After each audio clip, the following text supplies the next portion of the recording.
네. 안녕하세요. 안녕하세요. 교과방에 오신 여러분들 환영합니다. 제가 오늘 목소리가 좀 좋지 않지만 우리 특별히 김동수 목사님을 소개해 드리려고 그래요. 우리 김동수 목사님 여러분들이 다 잘 아시는 것 같아요. 지금 현재 어, 텍사스주 휴스턴 교회에서 담임 목사님으로 사역하시고 계시고요. 그리고 또한 많은 봉사 활동을 많이 하셔요. 그래서 영성이 깊으신 목사님으로 사역을 하고 계시고요. 또한 여러분들 잘 아시는 카이트스트의 사중창 중심 싱어즈로 찬양 사역도 겸하고 계십니다. 우리 목사님 카이로스. 카이로스, 예, 카이로스, 예, 굉장히 찬양을 제가 들었거든요. 노래 정말 잘하세요. 우리 목사님 찬양을 다음번에 한번 들었으면 좋겠습니다. 그리고 스라에는 우리 사모님 손영 사모님이시고요. 그리고 스라에는 예은, 용현, 용하 이남 일녀를 두셨어요. 그리고 한국 삼육 중고등학교 삼육대학 신학 앤드루스 석사 목회학 박사 과정 수료를 하셨습니다. 음, 그리고 서중한 앞에 영어 학원 목회를 하시고 지금 이제 휴스턴 교회에서 담임 목사님으로 수고해 주시고 계십니다. 예, 소개해 드릴 게 너무 많은데 이제 시간이 됐으니까 우리 기도하고 우리 태시아양 집사님 기도하고 우리 말씀으로 바로 이어가겠습니다. 네, 기도합니다. 하늘에 계신 자비가 많으신 여호와 하나님 아버지, 오늘 또 목요일 또 아침에 각 미주에서 주님의 말씀을 사모하는 주님의 귀한 아들, 딸들이 여기에 모였습니다. 주님께서 사랑하시는 주님의 종 김동수 목사님을 여기에 세우시고 말씀을 그분의 입술을 통해서 하늘의 말씀을 전하실 때에 주께서 약속하신 늦은 비 성령을 내리시고 주의 성령이 특별히 함께하사 주께서 우리에게 주시고자 하는 말씀을 잘 설명해서 우리에게 전달해 줄 수 있도록 주의 축복이 함께 하시고 주께서 영광 받으시옵소서. 아멘. 주님의 은혜가 우리와 함께 하셔서 우리의 세상적인 마음을 다 접고 주의 말씀을 접할 때에 이해될 수 있도록 주께서 약속하신 계시의 영도 우리에게 허락하여 주옵소서. 아멘. 일관을 주님께 맡기었고 주께서 영광 받으시옵기를 감사하고 예수님 이름으로 간절히 기도하옵나이다. 아멘. 아멘. 감사합니다. 우리 목사님 시작해 주시면 되겠습니다. 네, 여러분 안녕하십니까? 네, 안녕하세요. 안녕하세요. 네, 이렇게 어, 잘난 사람이 아니지만 여러분 이렇게 저를 초청해 주시고 함께 또 말씀을 나눌 수 있는 기회를 허락해 주셔서 감사하고 어, 제가 할 수 있는 게 있다면 네, 말씀을 여러분에게 잘 나눠 드리는 일인데 하나님께서 저를 도우셔서 여러분의 마음속에 오늘 복음이 마음속에 자리 잡고 또 저희가 살펴보고자 하는 마가복음의 모든 말씀이 잘 이해될 수 있기를 제가 진심으로 제가 소망합니다. 제가 이렇게 하겠습니다. 오늘 마가복음 첫 시간이기 때문에 먼저 총론을 여러분에게 좀 소개하고요. 그리고 제가 또 일과까지 커버를 해야 되기 때문에 일과에 있는 내용과 총론을 잘 제가 섞어서 여러분에게 제시를 해드리겠습니다. 참고로 오늘 제가 하고자 하는 그 강의의 이제 방식은 원래 교과 토의라고 하는 것은 말 그대로 토의가 이루어져야 되는데 제 생각에 토의는 여러분이 교회에서 여러분의 교우들과 함께 충분하게 여러분의 생각과 감정과 또 있었던 모든 일들을 나누시길 바라고 오늘은 아마 저를 이렇게 이제 초청해 주셔서 말씀을 나누도록 한 것은 배움의 시간을 갖기 위해서라고 생각을 합니다. 그래서 여러분이 나누시려면 먼저 배움이 있어야 돼요.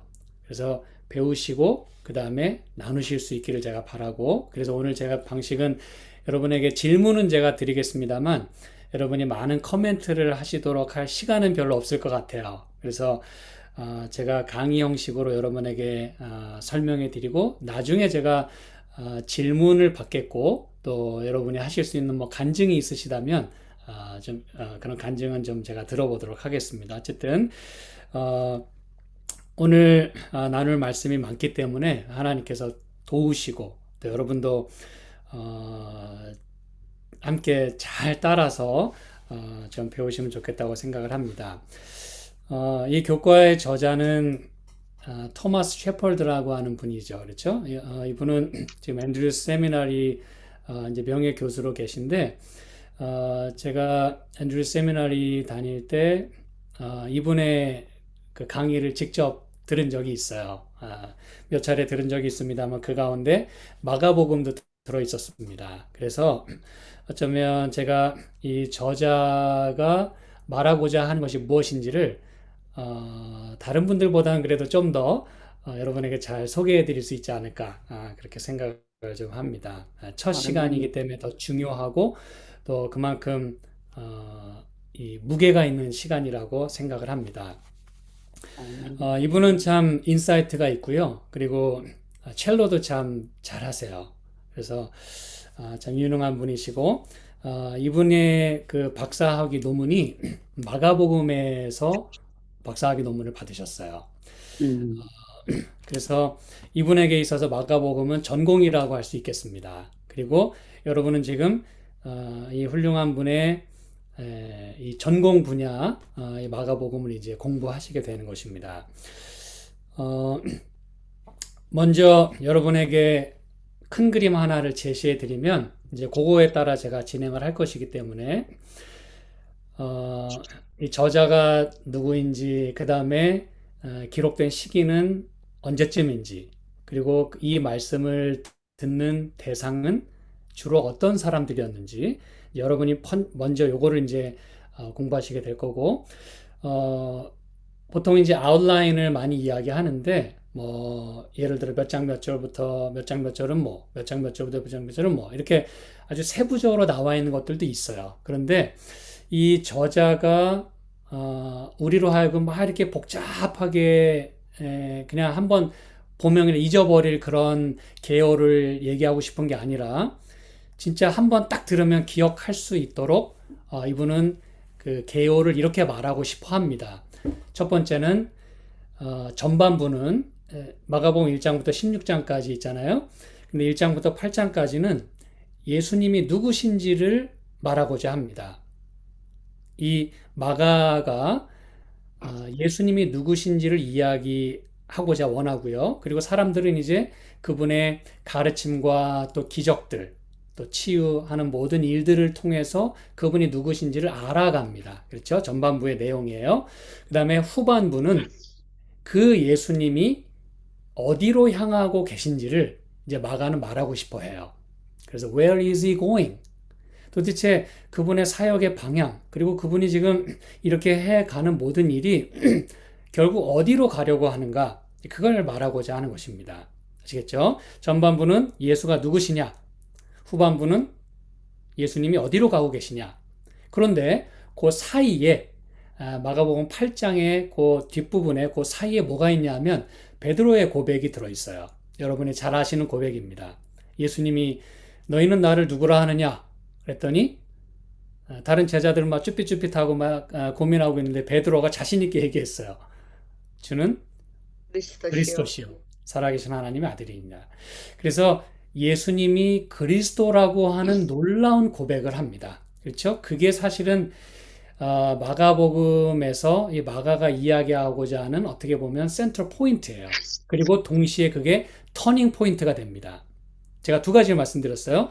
베드로의 고백은 중심 사상일 뿐만 아니라 이 마가복음 전체의 흐름에 있어서 전환점이 되는 그런 시점이에요. 그게 이제 왜 그런지를 제가 계속해서 설명해 드리겠어요.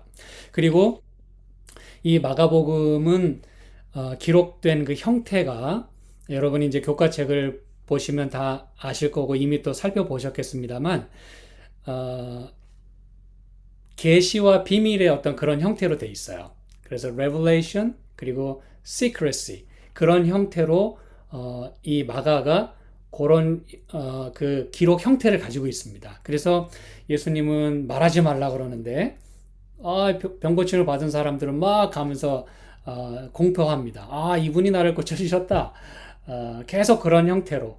그리고 그 참고로 말씀드리면 12회를 혈루증으로 앓던 그 여인, 마가복음 5장에 나오는 그 여인의 이야기 속에서도 그 시크레시와 레벨레이션의 이야기가 그대로 나와 있어요. 여인은 갇혀 있었고 숨어 있었어요. 그런데 예수님은 그를 바깥으로 끌어내십니다. 네. 그런 놀라운 이야기가 이 마가복음에 그 녹아 있는데 그 형태는 바로 비밀과 계시의 형태로 기록되어 있다는 거. 그리고 이 전체의 내용은 한마디로 말하면 뭐라고 얘기할 수 있을까요? 아주 쉬운 질문입니다. 마가복음 1장부터 16장까지 있는 내용을 전체를 그냥 한 단어로 얘기해라. 바로 복음입니다, 여러분. 너무나 쉽지만 여러분 굉장히 중요한 이야기예요. 제가 이제 그 왜 중요한지를 설명해 드리겠어요.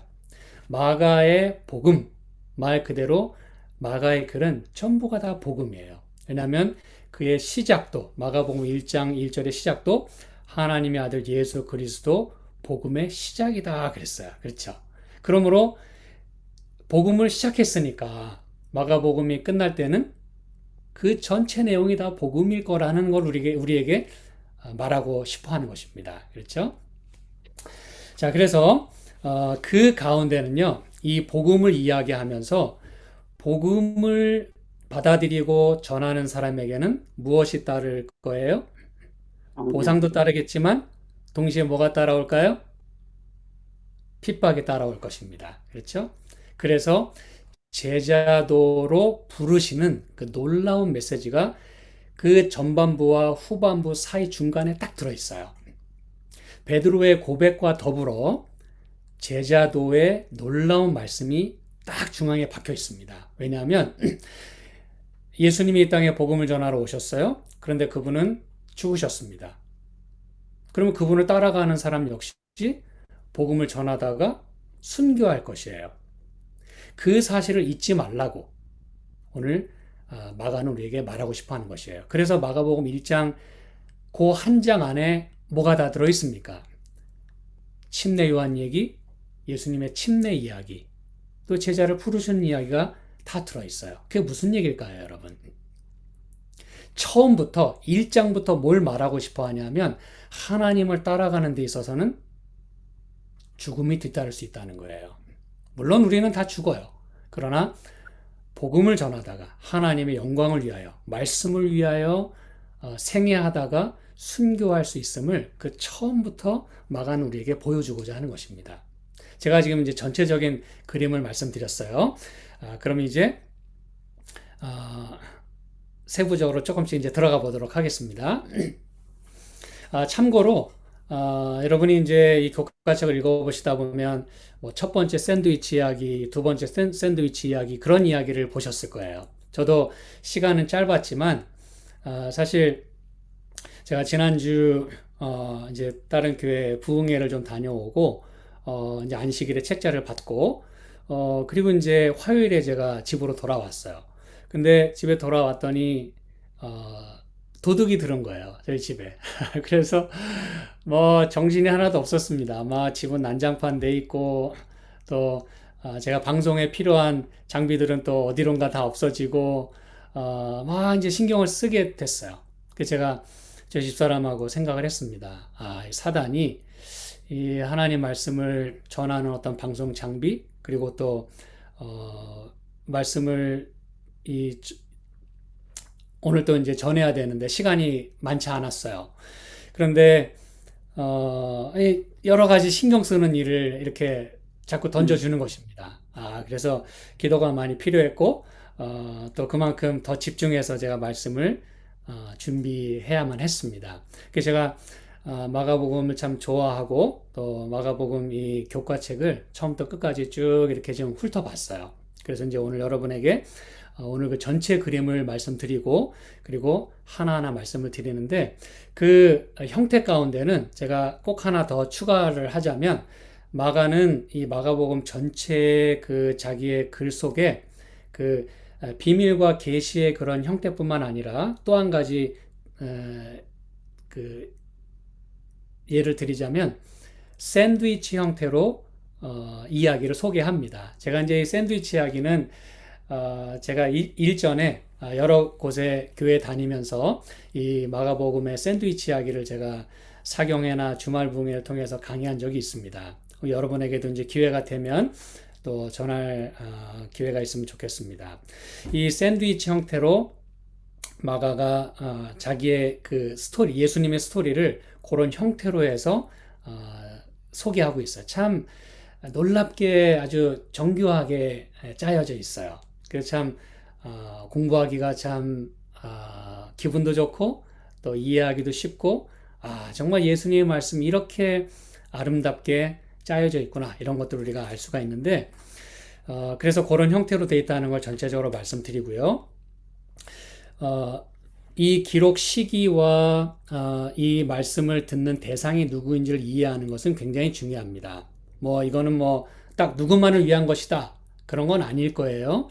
그러나 여러 학자들이 또 이 교과의 저자가 이야기하고 싶은 것은 이제 다른 책에 말이죠. 이 교과책 이외에 기록 시기와 청중을 이해하는 건 중요한데 왜 그러냐면 이걸 이해하는 것이 마가복음 전체의 내용을 이해하는데 굉장히 중요한 단서를 제공합니다. 일반적으로 우리가 책을 딱 어떤 책이든 받아보면 누가 기록했는지, 뭐 언제 기록했는지, 대상이 누군지를 그래 뭐 그렇구나 하고 그 대상과 내용이 사실은 별로 관계가 없는 게 꽤 있어요. 그렇죠? 그런데 마가의 복음은 이 네로 황제 당시에 기록이 됐다고들 많이 이야기를 합니다. 여러분 네로 황제는 뭐로 유명하죠? 크리스천들을 핍박한 황제로 유명합니다. AD 한 64년경 그렇죠? 그때 아주 집중적으로 크리스천들이 핍박을 받았어요. 그래서 마가복음은 그 당시에 기록이 됐을 것이라고 많이 이야기를 하고요. 그 메시지를 받는 대상은 당연히 그 로마에 있는 크리스찬들이다 라고들 많이 목소리를 높입니다. 그렇다면 이게 무슨 얘기냐? 마가의 이 복음을 듣는 대상과 그 상황이 어떠했다는 거예요? 핍박을 경험했다는 것입니다. 예수님을 믿는다는 것 때문에. 그래서 유독 마가복음에는 제가 아까도 말씀드렸듯이 1장부터 침례 요한의 이야기가 나와요. 침례 요한은 바로 1장 14절에서 뭐라고 여기 표현하고 있냐면 요한이 잡힌 후라고 이야기합니다. 이 마태복음에 의하면 11장에 가서나 요한이 잡혀요. 그런데 이 마가복음에는 1장부터 그 시작부터 요한이 잡히는 이야기가 나옵니다. 광야에서 외치는 소리가 있고 복음을 받아들이라. 그런 다음에 바로 잡힙니다. 그게 뭘 얘기할까요? 그리고 바로 이어서 이제 예수님의 침례 이야기가 나옵니다, 여러분. 이거는 뭘 말해주냐면 예수님의 침례 역시 그분이 이제 공생애를 시작하는 시점이잖아요. 그러면 그분의 공생애는 뭘 하기 위해서 시작하고 끝났습니까? 우리를 위한 대속, 그렇죠? 속죄, 그 제물이 되시기 위하여 십자가에서 희생하기 위하여 침례를 받으셨어요. 그거 이제 무슨 의미인지 제가 잠시 후에 좀 더 설명을 해드리겠습니다. 그래서 마가복음의 전체 이야기는 특별히 예수님의 그 고난과 받으려고 또 그랬지 나는. 십자가 그리고 그를 따르는 제자들, 그를 따르는 사람들이 경험해야 할 그 순교 그런 모든 내용들을 총괄해서 말해주고 있다는 사실입니다.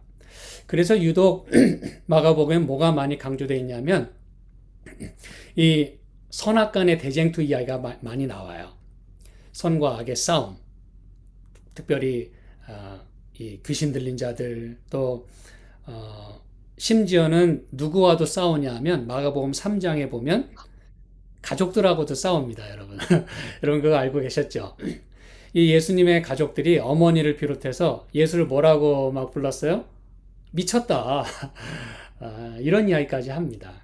예수님은 늘 이런 그 선과 악의 배틀 속에서 이 당신의 사역을 이어 나가십니다. 마가는 그걸 계속해서 조명하고 있어요.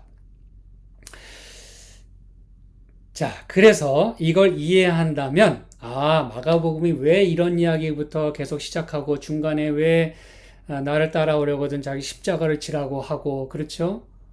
왜 당신 자신이 많은 사람을 위하여 대속물로 이렇게 주어진다고 했고, 그 다음에 여러분이 꼭 잊지 마실 것은, 마가복음 이 11장부터는요, 바로 예수님의 이 순환주간으로 들어갑니다.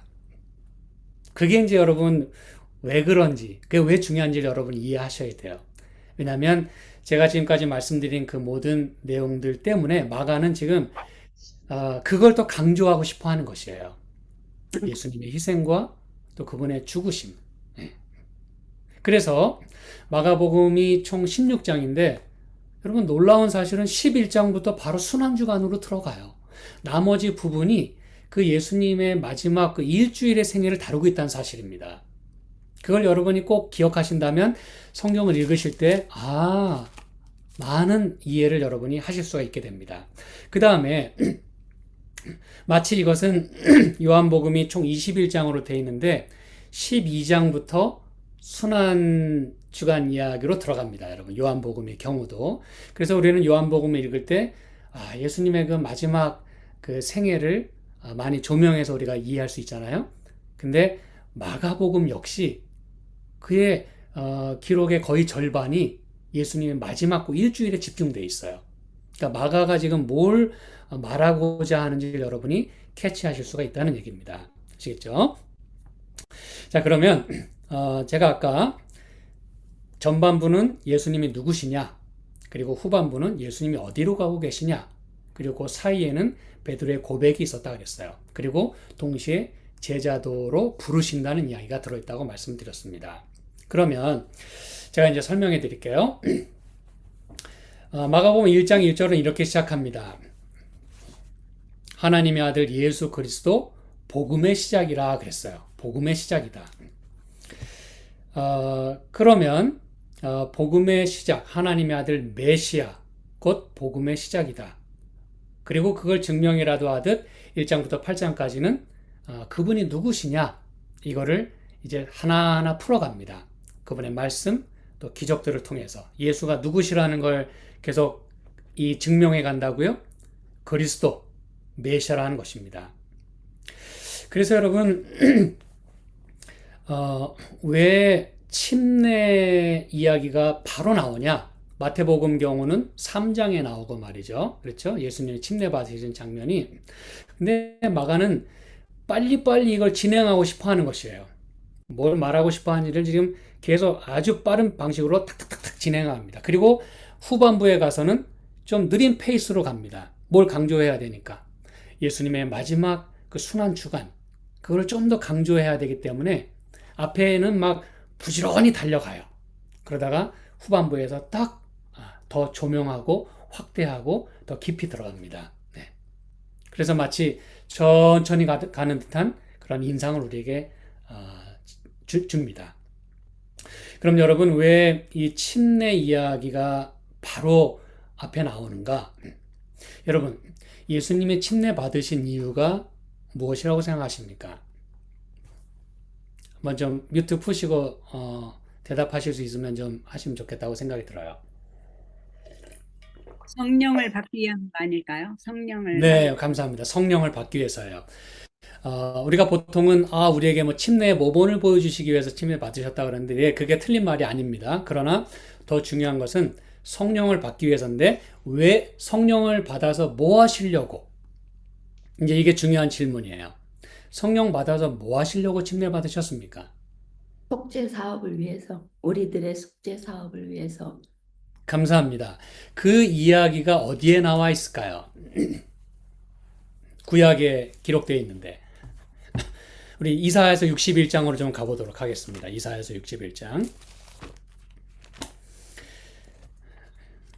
여러분이 성경을 직접 펴서 부지런히 찾고 기록하고 하는 것이 사실은 굉장히 좋은 공부 방법이기 때문에 제가 여러분에게 이렇게 해서 제시를 해드리는 것입니다. 이사야서 61장 1절, 2절을 큰 소리로 좀 읽어주시면 고맙겠습니다. 준비되신 분이.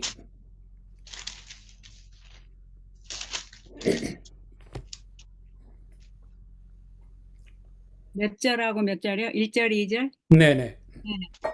이사야 61장 1절, 2절. 저는 킹 제임스입니다.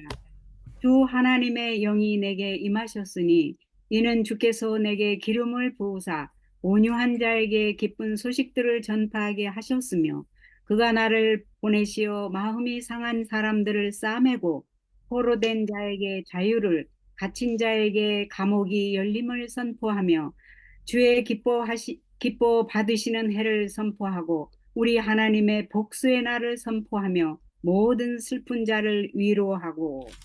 네, 감사합니다. 이게 여러분 이제 뭘 말하는지 아시겠죠? 여호와의 신이 내게 임하셔서 기름을 부으셨다 그랬어요. 여러분, 기름을 부음 받은 자가 누구죠? 바로 메시아입니다. 메시아라는 히브리어 단어 자체가 기름 부음 받은 자란 뜻이에요. 히브리어가 메시아라면 헬라어로는 크리스토스, 그리스도입니다. 그러면 왜 예수님이 침례를 받으셨는가? 누가 되기 위해서 침례를 받으셨어요? 그리스도. 그리스도가 되기 위하여 침례 받으셨어요. 메시아가 되기 위하여 침례 받으셨어요. 그래야 메시아의 사명을 담당할 수 있기 때문입니다. 기름 부음을 왜 받았는가? 왜 올데인드 하셨는가? 뭔가 특별한 사명이 있기 때문 아닙니까? 그렇죠? 왕과 제사장, 선지자들이 구약에서 기름 부음을 받았어요. 그들은 놀라운 사명들을 감당했습니다. 특별한 그들에게 주어진 임무들이 있었어요.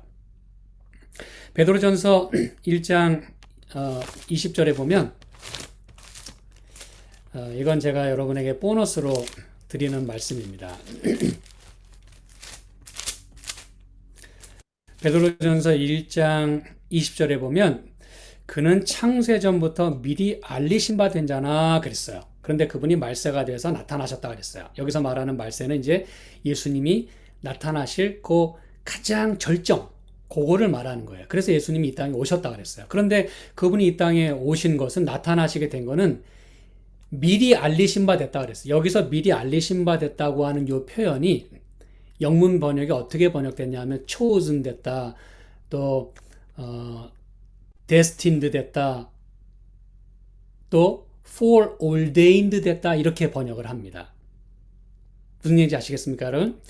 그분은 이 땅에 오시기 위하여, 메시아로 오시기 위하여 창세전부터 선택을 받으셨고 운명 지어졌고 미리 안수를 받으셨다, 그 얘기입니다, 여러분. 이게 그 뜻이에요. 그러므로 예수님은 이 땅에 오시기 한참 전부터, 창세전부터 이 땅에 우리를 구원하기 위하여 메시아로 오실 것이 운명져졌어요. 그때 미리 안수를 받으셨어요. 그리고 이 땅에 오셔서 메시아로서 사명을 감당하시기 위하여 침례를 받으신 것입니다. 이게 바로 이사야서 61장에 말하고자 하는 거예요. 기름을 부으시고. 그래서 아름다운 소식을 전하겠다. 아름다운 소식이 뭡니까, 여러분? 한마디로 말하면 복음입니다. 바로 그거예요. 무슨 얘기인지 아시겠죠, 여러분? 그래서 예수님이 그 아들 예수 그리스도의 복음의 시작이라고 얘기하면서 그 아들 예수 그리스도의 그 정체성, 그분을 계속해서 소개하고 있는 것입니다. 예수가 누구냐? 그래서 마가복음 1장 14절에도 예수께서 갈릴리에 오셔서 하나님의 복음을 전파하여 이르셨다 그랬어요. 때가 찼고 하나님 나라가 가까웠으니 회개하고 복음을 믿으라. 이게 여러분 예수님이 전할 그 메시지의 전부입니다. 네. 이 메시지 안에서 뭐 갖가지 메시지가 나오는 거예요. 이게 하나의 요약입니다, 여러분. 예수님의 이 복음의 결론이에요. 네. 그리고 여호와의 은혜의 해를 그리고 하나님의 신원의 날을 전파한다 그랬는데 여러분 이게 굉장히 중요합니다. 제가 이제 이걸 여러분에게 말씀을 드릴게요. 왜 중요한지. 은혜의 해라는 건 뭡니까, 여러분? 이거를 라틴어로 하자면 에너 더민입니다. 에너 더미니. 그 앞에 글자만 따면 뭐예요? AD입니다. AD. 예수님이 오심으로 before Christ, BC이고요. 그렇죠? 그 다음에 AD로 나누어졌어요. 세상 역사가. 그렇죠? 그 AD가 에너 더미니의 약자입니다. 근데 에너 더미니가 무슨 뜻이라고요? 은혜의 해. 아시겠죠, 여러분? 그러므로 예수님이 이 땅에 오심으로 인해서 뭐가 시작됐어요? 은혜. 하나님의 은혜가 시작이 됐어요. 얼마나 감사합니까, 여러분? 하나님의 통치가 시작이 됐어요. 그리고 결국 그분이 뭘 하시게 될 거냐면 하나님의 신원의 날을 전파한다 그랬어요. 신원의 날. 신원의 날이 뭡니까, 여러분? 구원의 날. 네, 구원의 날입니다. 또 다른 말로 하면 보수하시는 날. 그렇죠. 그걸 이제 제가 좀 이따 다시 한번 강조하겠습니다만, 그 신원하시는 건 누가 누구를 위하여 하시는 거예요? 예수님이 예수님께서 우리를 위하여. 성도들을 위하여 신원하신다 그랬어요. 다니엘서 7장 22절에 보니까. 아멘. 이게 여러분 지금 놀라운 말씀으로 지금 짜여져 있다는 걸 여러분이 기억하셔야 돼요. 예수님이 이 땅에 오신 목적과 그분이 하시는 일이 뭐냐 이거예요. 그런데 제가 이제 계속해서 말씀드릴 거기 때문에 또 이 말씀 드립니다. 누가복음 4장에 보니까 예수님이 이제 공생애를 시작하시면서 누가복음에 의하면 이제 침례를 받으시고, 그렇죠? 3장에서 침례를 받으시고, 그리고 4장에서 침례를 광야로 나가서 시험을 받으시면서 바로 이제 공생애를 시작하시는 이야기가 16절부터 나옵니다. 그렇죠? 자라나신 곳 나사렛에 이르사 안식일에 자기 규례대로 회당에 들어가서 성경을 읽으셨는데 선지자 이사야의 글을 드리거늘 책을 펴서 이렇게 기록한 데를 찾으시니 그러면서 이렇게 선포하셨어요. 우리 18절에 있는 말씀 읽어주시기 바랍니다. 18절 19절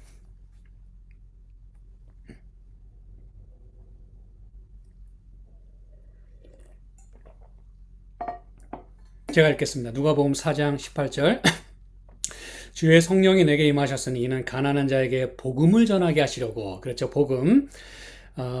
나를 보내사 기름을 부으시고 나를 보내사 포로된 자에게 자유를. 또 뭐가 포함이 됐어요? 눈먼 자. 눈먼 자에게 다시 보게 함을 그랬어요. 이게 이사야 61장에는 없습니다. 눈먼 자에게 다시 보게 한다는 얘기가. 그런데 예수님은 당신의 사역을 이사야의 글을 펼쳐서 읽으시면서 무슨 내용이 포함되어 있다고 읽으셨냐면 눈먼 자에게 다시 보게 하는 이 메시지를 포함시키셨어요. 그리고 눌린 자를 자유케 하고 이 당시 백성에게 있어서 눌린 자를 자유케 한다고 하는 것은 어떻게 이해가 됐을까요? 이사야 61장에도 포로된 자에게 자유를, 갇힌 자에게 노임을 전파한다 그랬는데 이 백성들에게는 뭐라고 딱 인식이 됐을까요? 지금 누구의 압제하에 있어요? 로마. 그래서 그들이 기다렸던 메시아는 누구예요?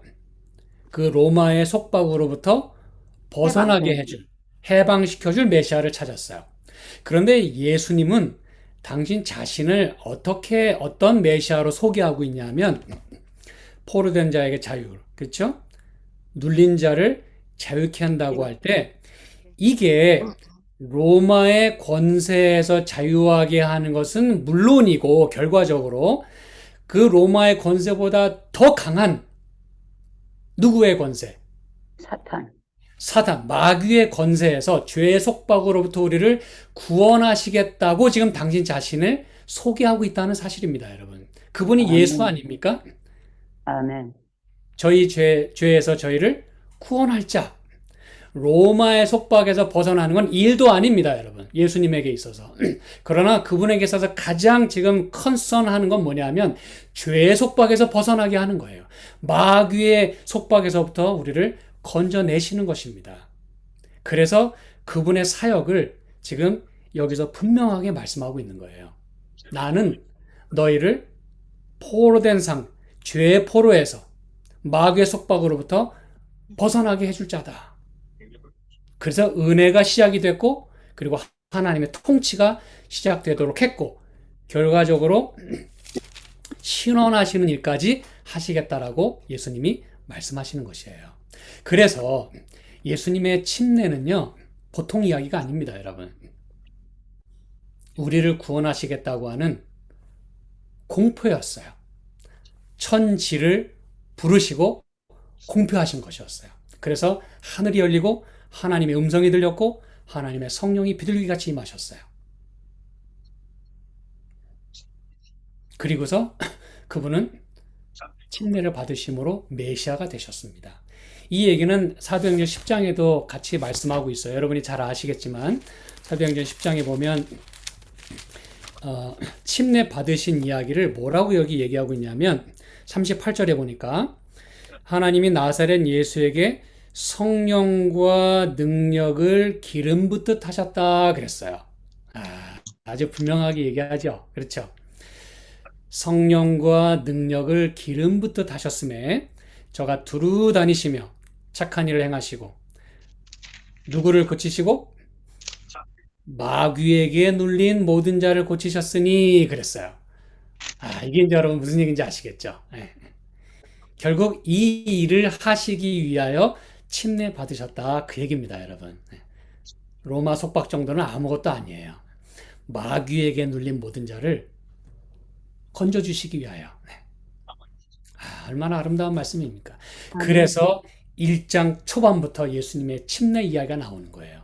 그리고 누구 이야기가 나왔다고요? 침례 요한. 여러분, 침례 요한은 제가 침례 요한에 대해서 말씀을 드리자면 또한 두세 시간은 이야기를 해야 돼요. 근데 그럴 수가 없기 때문에 제가 성경 가운데서 좋아하는 인물 가운데 침례 요한이 저는 참 좋아요. 그의 생애를 이렇게 묵상하다 보면 참 눈물이 납니다. 눈물 없이는 읽을 수 없는 게 바로 요한의 이야기예요. 그는 오로지 예수님을 위하여 태어났고 예수님을 위하여 죽었어요. 참 포러너로서, 그죠? 앞서 달리는 자로서 요한이 등장합니다. 그는 이 일을 위하여 탄생했어요. 그리고 예수님을 드높이고 또 예수님의 그 사역을 마음에 받아들이라고, 예수님의 말씀을 마음에 받아들이라고 회개하고 복음을 믿으라 그렇게 외치다가 그는 순교했습니다. 그 이야기가 1장 초반부터 나오는 거예요. 요한이 잡힌 후. 이건 여러분 보통 이야기가 아닙니다. 그래서 마가는 오늘 우리에게 예수님을 따라갈 뿐만 아니라 예수님의 이 초림을 위해서 준비했던 침례 요한의 사역을 맨 처음부터 이야기하면서 오늘 뭘 말하고 싶어 하는 것이에요? 예수님의 다시 오심을 위하여 우리가 뭘 어떻게 해야 될 거냐 이거예요. 그 제자도로의 부르심을 오늘 우리에게 지금 도전장을 내밀고 있다는 사실입니다. 쉬운 일이 아니라는 거예요. 아멘. 이 일은 십자가의 길이고 순교자의 삶이라는 거예요. 저는 이 복음성가 가운데도 이 찬양을 굉장히 좋아합니다. 십자가의 길, 순교자의 삶. 그게 바로 예수님이 누구신지가 드러나면서부터 바로 후반부터 거의 절반을 차지하고 있는 내용이 말해주고 있는 내용이에요. 예수님이 어디를 향해 지금 가고 계세요? 십자가를 향해 가고 계세요. 그리고 여러분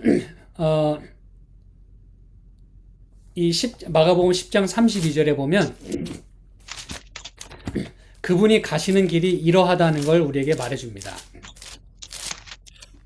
마가복음 10장 32절. 이제 서서히 지금 예루살렘으로 가면서 마지막 순환 주간을 맞이하시기 위하여 이제 마가복음 10장에 제자도로의 부르심을 마무리하시면서 10장 그 후반부에 32절부터 뭘 마가는 이야기하고 있냐면 예루살렘으로 올라가는 길에, 그쵸? 예루살렘으로 왜 갑니까? 고난받기 위하여 가시는 거예요. 그동안에 계속 여러 차례 말씀하셨어요. 인자가 예루살렘에 가면 사람들에게 잡히고 고난을 받을 거야. 조롱당하고 그리고 죽을 거야. 그쵸? 그런데 예수께서 제자들 어떻게 가셨어요? 제자들 앞에 서서 가셨다 그랬어요. 저희가 놀라고 좇는 자들은 두려워했다 그랬어요. 왜 그러셨을까요?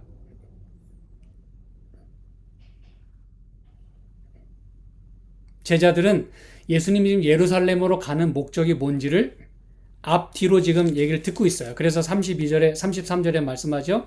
보라 우리가 예루살렘에 올라가노니 인자가 잡히고 죽고 그러나 다시 살아나겠다. 근데 이때까지만 해도 이 제자들은 이게 무슨 말인지 잘 이해를 못합니다.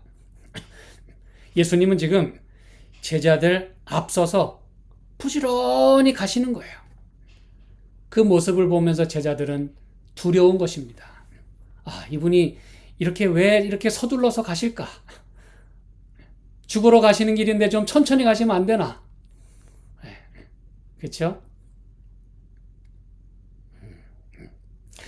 근데 참고로 누가복음에도 보면은요. 누가복음 19장에 보면 누가도 이렇게 표현합니다. 아, 참 이 성경의 기자들은 예수님의 이런 모습을 참 이렇게 놓치지 않고 있는데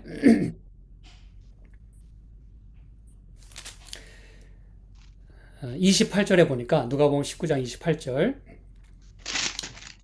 예수께서 이 말씀을 하시고 예루살렘을 향하여 앞서서 가시더라 그랬어요.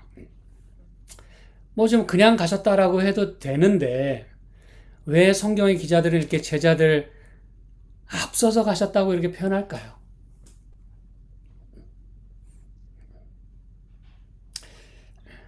예수님은 당신이 당할 이 운명을 기꺼이 받아들이셨다는 얘기예요. 그리고 빨리 정해진 시간에 이걸 이루셔야 돼요. 정해진 시간이 있다는 걸 알고 계시죠? 제가 이제 잠시 후에 또 한번 언급해 드리겠습니다. 때라는 게 있어요. 예수님은 때에 맞춰 오셨고, 때에 맞춰 침례 받으셨고, 때에 맞춰서 뭐 하셨어요? 죽으셨어요. 그게 다니엘서 9장에 아주 25절부터 29절까지 정확하게 말씀하고 있습니다. 때가 참에 이 땅에 오셨고, 때가 되니까 AD 27년에 침례를 받으셨어요. 그리고 다시 말하면 7일에와 62일에가 지난 다음에 기름 부음을 받으셨어요. 그렇죠. 그때가 AD 27년입니다. 그리고 한 일의 절반에 제사와 예물을 폐하셨어요. 그리고 죄악을 영원히 다 속죄하셨어요. 그게 바로 예수님의 십자가입니다. 그게 바로 AD 31년입니다, 여러분. 예수님은 그걸 맞추셔야 되기 때문에 지금 지금 민기적거리고 주저해야 될 아무 이유가 없어요. 십자가를 향하여 부지런히 예루살렘을 향하여 고난받기 위하여 부지런히 가셨어요. 앞서서. 은혜와 감동이 아닐 수가 없습니다, 여러분. 예수님은 우리의 구원을 위하여 이렇게 앞서서 가시는데 저와 여러분은 뭘 주저하고 뭘 두려워하고 뭘 거부하고 있습니까?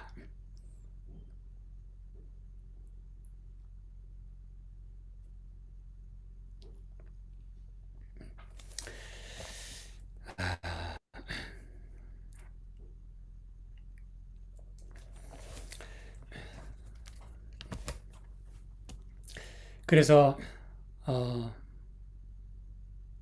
하나님의 아들 예수 그리스도, 그 그리스도가 되실 수 있었던 자격과 그 비결은 바로 그분의 침례에 있었어요. 그래서 그분은 침례 받으심으로 메시아가 되셨고, 그렇게 됨으로 당신의 공생애를 시작하실 수 있었고, 병든 자를 고치고 또 마귀에 눌린 자를 속량하실 수 있는 자격을 가지고 그 일을 시작하신 것입니다, 여러분. 그래서 복음의 시작이라고 이야기하고 있는 거예요. 은혜의 시작, 복음의 시작인 것이에요.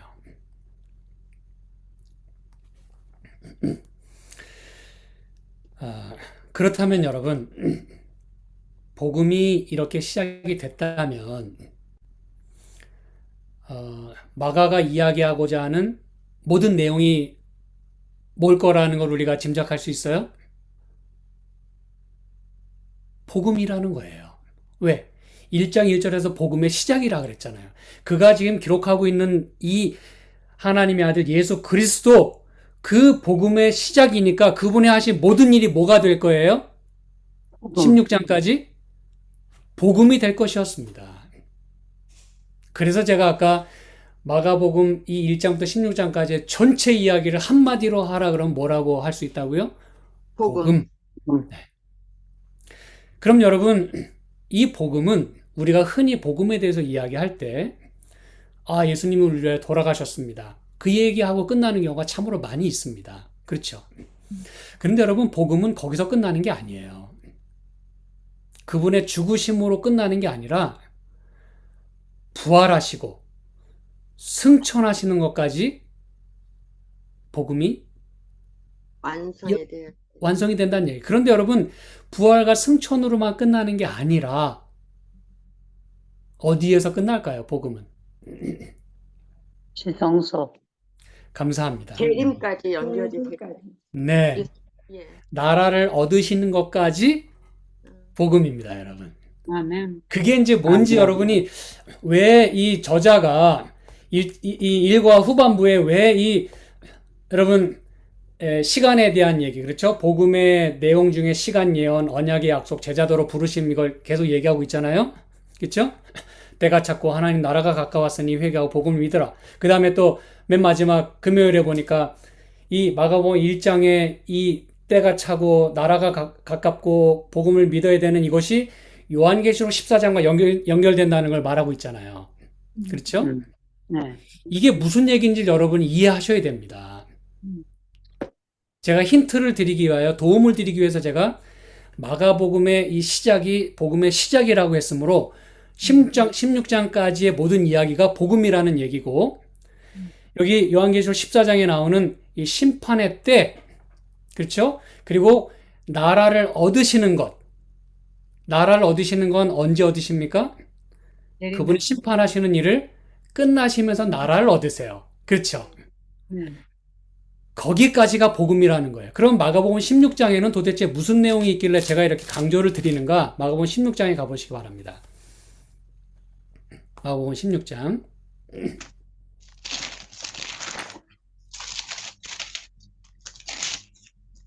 16장요? 네네.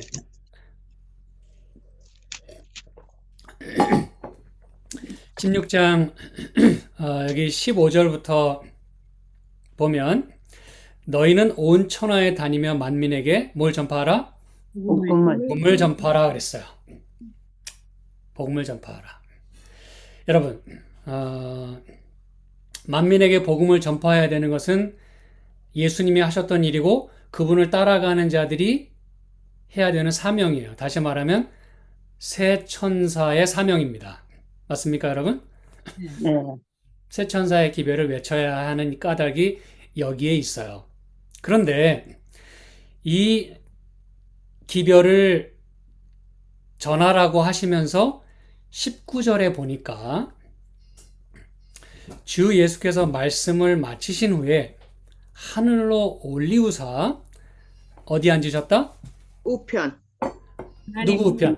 하나님. 하나님 우편에 앉으셨다 그랬어요. 여러분, 이 얘기를 왜 마가가 이걸 기록하고 있을까요? 예수님의 행하신 일만 기록하면 되지. 이 얘기가 어떻게 나왔을지 저는 참 궁금합니다, 여러분.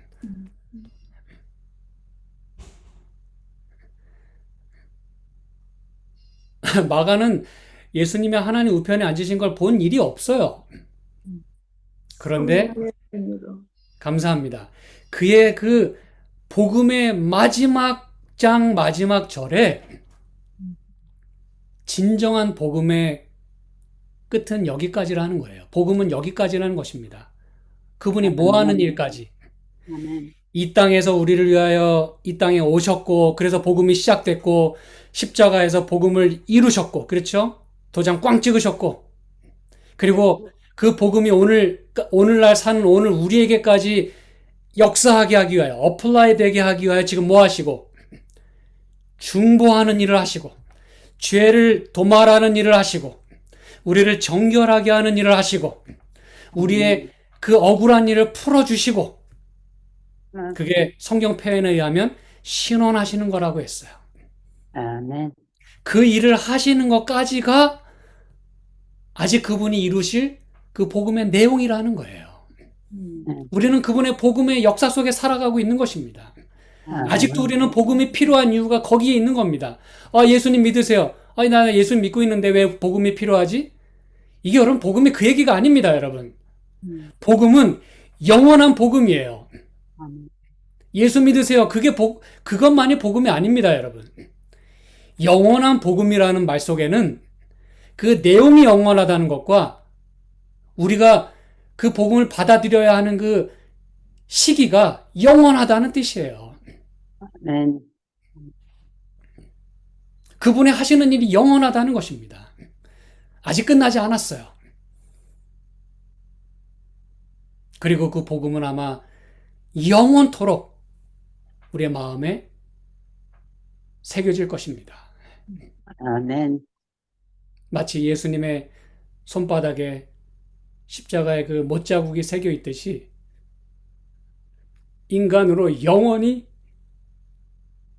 인간이기를 포기하지 않으시고 아멘. 영원히 인자로서 우리와 함께 거하실 그 예수님. 우리는 그분을 바라볼 때마다 우리는 복음이 마음속에서 불타오를 거예요. 이게 아멘. 복음이구나. 아멘. 그분이 복음을 창세전부터 시작하셨고 이 일을 위해서 안수받으셨고 그리고 이 땅에 오셔서 굳이 침례를 받으셨고 그리고 죽기 위하여 끝까지 달려가셨고 거기서 끝나지 않고 부활하셔서 우리에게 소망을 주시고 승천하셔서 하나님 보좌 우편에서 지금도 복음을 이루고 계시는 거예요. 오늘 내가 처음에 예수님 믿을 때 받아들인 그 복음이 내 마음속에 어플라이 되도록 그게 굳이 고상한 말로 하자면 성화의 과정인 것이죠. 칭의와 성화의 과정이 연속되는 것입니다. 아멘. 일평생 돼야 되는 예수님을 닮아가고 예수님 품성을 소유해야 되고 내 죄를 도말하는 일을 우리는 일평생 해야 돼요. 지금 예수님이 지금 그 복음을 지금 이루고 계시는 것입니다. 그래서 마침내 심판의 그 시간이 맞춰질 때 그분은 나라를 받으세요. 그 나라를 받는다는 게 여러분 무슨 얘기인지 알고 계시죠? 아멘. 요한계시록에서 다니엘서 7장에서 그 나라를 받는다고 하는 것은 이제 우리를 영접하실 준비가 끝났다는 것입니다. 우리를 데리러 이제 그 자리를 떠나신다는 그 얘기예요. 이제 제사장의 옷을 벗으시고 왕복으로 갈아입으시고 우리를 데리러 오시는 거예요. 아멘. 백마를 타고 핏 뿌린 옷을 입고 달려오는 것입니다. 그러면서 일곱 재앙과 뭐 갖가지 뭐 아마겟돈 전쟁 뭐 우리 성도를 해하려고 하는 모든 세력들을 그분이 그래서 다 멸하시는 거예요. 아멘. 아멘. 그리고 마침내 등장하셔서 우리를 하늘로 데려가시겠다는 것입니다. 아멘. 그분 있는 곳에 아멘. 영원히 있도록 같이 있도록 하시기 위해서 말이죠. 아멘. 여러분 요한계시록 14장 첫째 천사의 기별 가운데 이제 영원한 복음을 가졌다라고 이야기하면서 예수님은 온 천하 만민에게 복음을 전하라 그랬는데 세 천사의 기별은 어디 누구에게 전하라고 얘기합니까? 모든 나라와 족속과 방언과 백성에게 전할 영원한 복음. 네. 그러면서 외치죠. 하나님을 두려워하고 그에게만 영광을 돌리라. 이는 그의 심판하실 시간이 이르렀음이니. 그 심판하실 시간이 여러분 무슨 심판을 말하는 것일까요? 교수심판? 네, 맞습니다. 거기서 말하는 심판은 여러분이 이건 일평생 도움이 되시는 거니까 꼭 기록을 해 놓으시고 잊지 마셔요. 여기서 말하는 심판은 separating 한다는 의미가 담겨져 있어요. separating. 분리? 구분한다는 것입니다. separate. 분리한다는 것입니다. 지금 예수님은 이제 구원받을 자와 구원받지 못할 자를 죽은 자부터 시작해서 산 자에 이르기까지 지금 다 분리하는 작업을 하고 계십니다, 여러분. 그렇죠? 네. 중보하시는 거예요. 신원하시는 거예요. 성소를 정결하게 한다는 것은 곧 성도를 정결하게 한다는 거예요. 여러분이 레위기 16장, 23장을 자세히 읽어보시면 성전과 그 안에 있는 기구들을 정결하게 할 뿐만 아니라 제사장을 비롯해서 모든 회중을, 모든 백성을 정결케 하는 게 바로 대속죄일에 하는 일입니다, 여러분. 준비시키는 일이에요. 그게 바로 심판의 날입니다. 또는 신원의 날이에요. 여러분, 성경의 심판이란 단어는 꼭 잊지 마실 것은 두 가지의 큰 의미를 담고 있습니다. 구약에도 미슈파트라고 심판이 나오죠. 심판을 베푼다. 그런데 감사하게도 다니엘서 7장 22절에는 그 심판이라는 단어를 신원이라는 단어로 바꿔서 번역을 했어요. 매우 매우 잘한 것입니다. 앞뒤로 다 심판이라고 번역을 했지만 감사하게도 22절만큼은 신원이라는 단어로 번역을 했어요. 왜냐하면 그게 그 의미이기 때문에 그래요. 심판이라는 단어는 뭐가 있다고요? 신원과 저지한다, 심판한다는 의미가 있고 또 하나는 신원하신다, vindicate 하신다는 의미가 있어요. 그게 바로 우리를 위하여 중보하시는 거예요. 그게 바로 심판입니다. 우리는 지금 이 은혜의 시기 속에 심판의 시간 속에 살아가고 있어요. 그래서 만민에게 복음을 전하라고 하시니 예수님의 명령을 따라 그분의 분부를 따라 새 천사인 우리가 이제 복음을 전해야 되는 것입니다, 여러분. 그리고 여기 보면 16장 17절에 보면 17절 18절에 보면 왜 예수님이 이 이야기를 하셨을까? 마지막에 하실 말씀도 많았고 당부하실 말씀도 많았을 텐데 왜 이 말씀을 하셨을까? 복음을 전하라고 하시면서 내가 너희들에게 힘 줄 테니까 잘해봐. 그냥 그렇게만 하셨어도 됐는데 17절 18절에 보니까 읽어주시겠습니까? 마가복음 16장 17절 18절. 들려요? 믿는 자들에게는 이런 표적이 따르리니 곧 그들이 내 이름으로 귀신을 쫓아내며 새 방언을 말하며 뱀을 씹어올리며 무슨 독을 마실지라도 해를 받지 아니하며 병든 사람에게 손을 얹은 즉 나으리라 하시더라. 네, 감사합니다. 지금 믿는 자들에게 이런 표적이 따르겠다고 하면서 뭐 방언도 말하고 뭐 하겠지만 뭘 지금 말씀하고 계세요? 귀신을 쫓아내겠다. 이건 마태복음 10장에 예수님이 제자들을 부르신 다음에 전도 교육을 시키면서 하신 말씀 가운데 하신 똑같은 말씀을 하셨어요. 너희가 귀신도 쫓아내고 뭐 심지어 죽은 자도 막 일으키고 거저 받았으니 거저 주라 이 말씀 하시면서 이런 병 고치는 일에 대해서 말씀하셨어요. 놀라운 권능을 너희가 행하게 될 것이다. 근데 우리는 마태복음 10장에 그 얘기가 있기 때문에 예수님의 제자들에게만 이게 해당되나? 이렇게 우리가 생각할 수 있지만 오늘 이 마가는 그 예수님의 제자들을 부르시고 전도교육을 시키면서 내보내신 그 이야기가 예수님이 승천하시기 직전에 남아있는 제자들에게 마지막 당부하시면서 이런 놀라운 권능을 약속하셨구나라는 걸 우리가 이해하게 되는 것입니다. 즉, 오늘 우리에게 해당된다는 걸 우리가 이해하게 되는 거예요. 근데 거기에는 귀신도 쫓아내고, 뱀을 짚지만 해를 당하지 않고, 무슨 독을 마실지라도 해를 받지 않고, 병든 사람에게 손을 얹은 즉 낫겠다. 이게 한마디로 뭐라는 얘기입니까, 여러분? 오늘 우리가 무슨 사업을 열심히 해야 된다는 얘기입니까, 여러분? 복음을 복음 전도 사업과 더불어서 복음의 오른팔인 우리 예수님. 의료 선교 전도를 열심히 해야 된다는 걸 우리가 여기서 이해하게 되는 거예요. 새 천사의 기별, 영원한 복음, 심판의 시간이 이르렀고 그거를 이 심판의 시간을 잘 견딘 사람은 구원을 얻겠지만 그게 요한계시록 14장 맨 마지막에 그래서 추수 이야기가 나오는 거예요. 포도 수확과 또 추수, 그렇죠? 예, 곡식 추수. 그 이야기가 왜 나오느냐?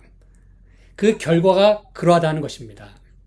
심판의 시간에 우리가 어떻게 살아가느냐가 어떻게 우리의 운명이 결정이 될 것이고 그로 인해서 그렇게 나눠지겠다는 거예요. 그게 요한계시록 14장의 그 전체 이야기인 것입니다, 여러분. 그래서 이제 바벨론이 무너졌고 짐승의 표를 받지 말아야 되는 까닭, 그렇죠? 그래서 여러분 우리가 땅끝까지 복음을 전해야 하는 그 이유를 여기서 분명히 이제 말씀을 하십니다. 제가 이제 오늘 강의를 마무리를 해야 되는데 아직 드릴 말씀이 절반이나 남아 있네요. 그래서 일단 제가 이렇게 이제 마무리를 하겠습니다. 간단하게 좀 말씀을 드릴게요. 아까 그 비밀과 계시의 패턴으로 말씀하고 있다 그랬죠? 사실 마가복음 16장은 이 중간중간에 계속 예수님이 말하지 말라 그런데 막 말하고 말하지 말라 그런데 말하고 그래요. 근데 이제 16장은 여기 8절까지가 여자들이 심히 놀라 떨며 나와 무덤에서 도망하고 무서워하며 아무 말도 하지 못하더라. 어떤 사본에는 여기까지밖에 없어요. 그래서 어떤 학자들은 여기까지가 마가복음 16장의 마지막이다라고 이야기를 합니다. 그런데 9절부터 20절까지 오늘 우리 손에 들려져 있습니다. 그게 여러분 우리에게 은혜일까요? 아멘. 네, 은혜입니다. 어떤 사본에는 8절까지밖에 없지만 어떤 사본에는 이 말씀까지 있다는 겁니다, 여러분. 아시겠죠? 그래서 여기 9절부터 20절까지 보면 이렇게 괄호가 돼 있어요. 여러분 성경에 보면 그게 어떤 사본에는 이게 없다, 이걸 표현하기 위해서 이걸 이렇게 표시를 한 겁니다, 여러분. 그러나 어떤 사본에는 또 있어요. 아시겠죠?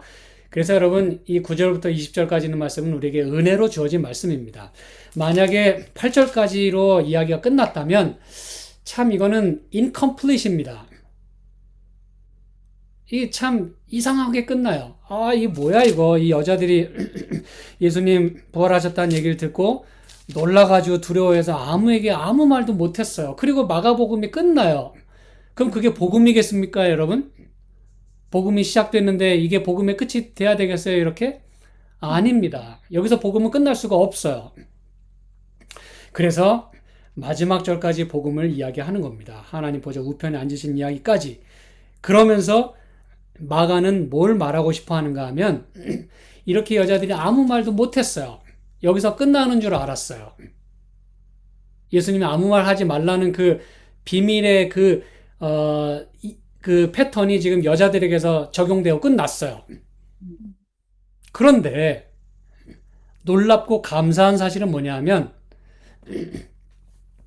14절에는 제자들이 다 믿지 않았다 그랬어요. 그래서 예수님은 그걸 믿음 없다고 얘기했고 그들의 마음이 완악하다고 꾸짖으셨다 그랬어요. 그렇죠? 예수님의 복음을 믿지 않는 것은 믿음이 없는 것이고 마음이 완악한 것이라고 꾸짖으시면서 15절에 너희는 온 천하에 다니며 만민에게 복음을 전파하라. 이제 예수님은 더 이상 뭐 하실 필요가 없어요? 조용히 해. 아무 말도 하지 마. 그럴 필요가 없어요. 왜? 그 말하신 이유가 뭐였을까요? 중간중간마다 그분이 사역을 하시는 일에 방해가 되도록 하지 않기 위하여 아무 말도 하지 말라 그랬어요. 괜히 미리부터 잡히시고 초반부터 미움을 사고 괜히 잡혀서 죽으시면 메시아 사명을 담당할 수가 없기 때문에 조용히 하라고 하신 거예요. 그래서 자기 자신을 또 숨기는 이야기가 요한복음에도 나옵니다. 이 시크러시의 형태를 예수님이 취하고 계세요. 그런데 이제 더 이상은 감출 게 없어요. 가릴 필요가 없어요. 왜? 이 땅에서의 그분의 사역을 뭐 하셨어요? 다 완성, 이루셨어요. 그래서 그분은 십자가에서 다 이루셨다라고 얘기하는 것입니다. 아멘. 많은 사람이 이야기하죠. 목사님 십자가에서 다 이루셨으면 왜 무슨 뭐 또 다른 구원이 필요합니까? 네, 필요합니다. 왜? 그분은 번제단에서의 성소 사역을 이 땅에서 마무리하신 거예요. 다시 말하면 그분이 이루신 구원은 뭐냐? 이 땅에 메시아로 오셔서 메시아로서 이루실 사명을 다 끝내셨다는 겁니다. 그래서 다 이뤘다고 얘기하신 거예요. 그럼 그게 복음의 끝이에요? 구원의 끝이에요? 아닙니다. 그분은 또 성소로 들어가셔야 되고 지성소 봉사를 하실 것이었어요. 네. 그래서 여러분 구원에는 이렇게 단계와 과정이 있다는 걸 절대로 잊으시면 안 됩니다. 여러분 여기에 대해서 확실히 알고 계셔야 많은 사람이 뭐 한 번 구원하면 영원히 구원이다. Once saved, always saved. 여기에 대해서 분명히 말씀하실 수 있는 거예요. 십자가에서 구원이 끝난 게 아닙니다, 여러분. 어떻게 보면 구원의 시작이었어요. 복음의 시작이었어요. 네. 그분은 아직 이루실 복음이 그리고 이루실 구원이 남아 있는 것입니다. 그리고 히브리서 9장 뭐 27절, 28절 보면 그분이 두 번째 나타나심으로 완전히 구원을 이루실 거예요. 거기 이제 그 말씀이 정확하게 나와 있습니다. 자, 그래서 여기 더 이상 그분은 이제 조용히 하라고 하실 필요가 없어요. 마지막에는 마지막 16장에는 온 천하에 다니며 만민에게 복음을 뭐하라? 전파하라. 전파하라. 선포해라. 나팔같이 외쳐라. 큰 소리로 외쳐라. 더 이상 숨기거나 뭐 쉬쉬하지 마라. 얼마나 감사합니까, 여러분. 그리고 20절에 보니까 제자들이 나가 두루 전파할세 함께 역사하사 주께서 함께 역사하사 그 따르는 표적으로 말씀을 확실히 증거하시니라. 이 일을 이제 누가 해야 된다는 거예요? 우리가 해야 된다는 겁니다. 네. 그래서 마태복음 24장 14절에 뭐라고 말씀했어요? 마태복음 24장 14절에 너무나 잘 아는 말씀. 한국 복음이 모든 민족에게 전파된 후에 끝이 오리라. 감사합니다. 네. 분명히 말씀했죠? 이 천국 복음이 모든 민족에게 증거되기 위하여 온 세상에 전파되리니 그제야 끝이 오리라. 그래야 복음이 이제 끝나는 겁니다, 여러분. 모든 사명이 끝나고 예수님의 그 구원 사역이 그래서 완성이 되는 것입니다, 여러분. 제가 여기서 오늘 이제 마쳐야 될 것 같습니다. 제자도에 대한 말씀은 다음에 혹시 기회가 된다면 여러분에게 또 말씀을 드리도록 하겠고, 함께해서 해주세요. 네, 또 괜찮지 않으신 분들도 계시기 때문에 아니요. 다음 주도 오세요. 또 나와주세요. 네, 그럼 제가 다음에 하는 게 좋겠죠, 그렇죠?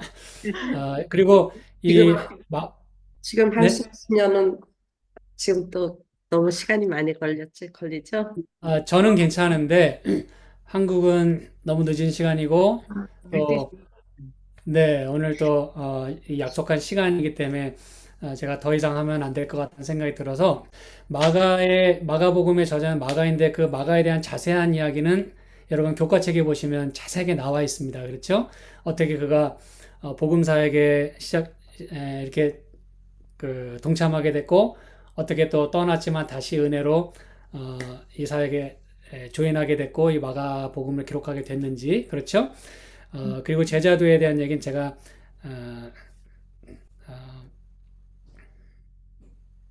다음에 말씀드리겠습니다. 오늘 여러분 이 마가복음 전체를 제가 이 말씀을 드리면서 이 오늘의 이 여러분이 들으신 이 말씀이 마가복음 전체를 이해하는 데 아마 큰 도움이 될 거라고 제가 분명히 확신하고요. 한 구절 한 구절 읽으시면서 아, 왜 예수님이 여기서 이런 말씀하셨을까?